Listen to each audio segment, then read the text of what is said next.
Assalamualaikum warahmatullahi wabarakatuh. Perkenalkan, saya Muhammad Adnan Kasogi dengan NIM 1170480000059. Dalam hal ini akan mempresentasikan terkait dengan pengertian dan sumber dalam mata kuliah Kapita Selekta Hukum Kelembagaan Negara. Oke, baik. Yang pertama, saya akan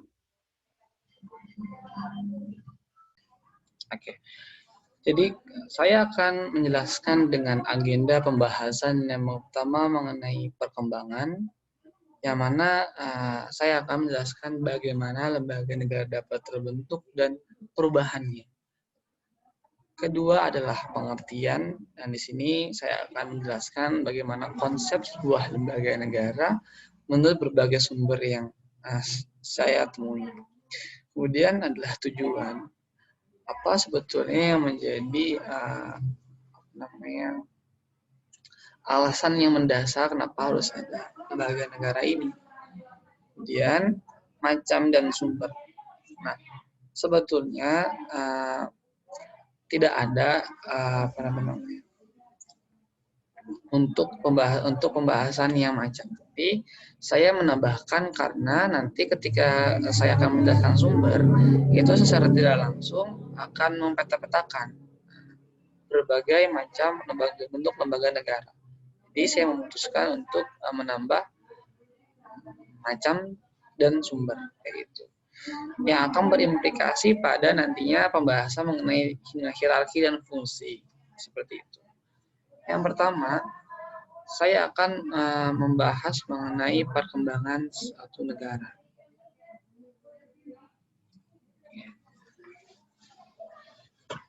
Yang pertama, perlu kita pahami bahwa dalam suatu negara, bentuk sistem politik, sistem pemerintahan, itu merupakan faktor utama bagaimana kekuasaan negara terbentuk dan perubahannya. Maka saya menyebutnya sebagai dinamisasi kekuasaan negara. Nah, hal ini bermula pada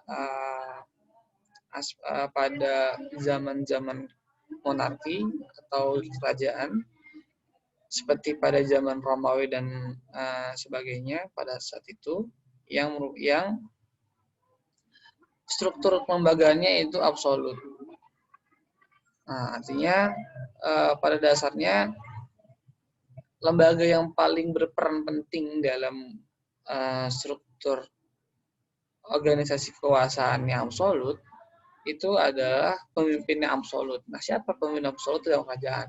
Mungkin yang kita temui adalah raja, atau kalau kita kaitkan dengan Romawi itu merupakan kaisar, Caesar, atau emperor, yang memiliki kewenangan tanpa batas terhadap segala kewenangan yang dia punya. Yang kedua, seiring dengan perkembangan zaman, di mana manusia karena sudah lelah akibat intervensi negara yang terlalu berlebihan, sehingga menurut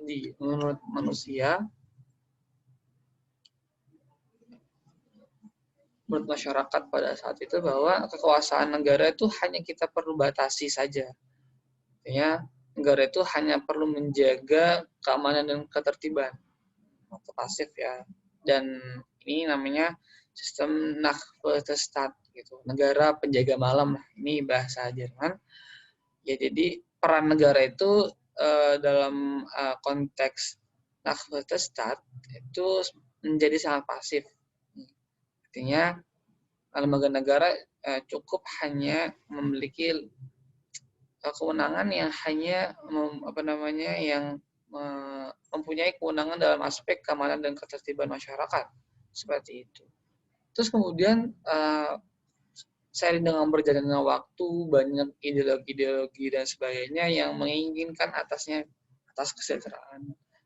Seperti misalnya tumbuhnya paham-paham ideologi sosialisme yang menghendaki adanya suatu intervensi negara pada setiap aspek dalam rangka untuk mensejahterakan masyarakatnya. Itu walaupun memang sosialisme ini tidak memiliki banyak praktiknya seperti liberalisme dan sebagainya. Namun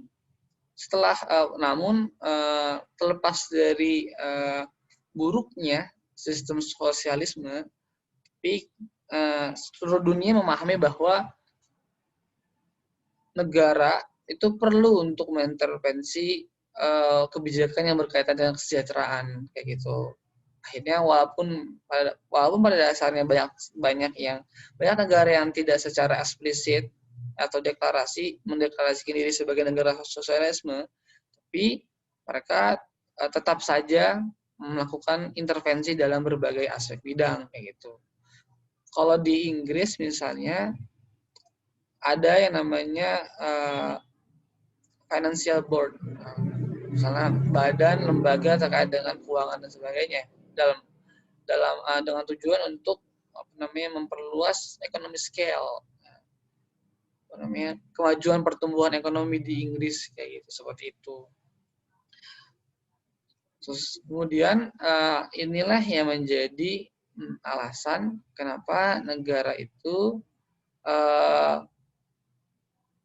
memiliki kewenangan yang yang banyak gitu, akibat karena kebutuhan negara itu sendiri, kebutuhan politik negara itu sendiri, yang mana negara itu ingin mensejahterakan, otomatis perlu adanya intervensi negara yang lebih seperti itu.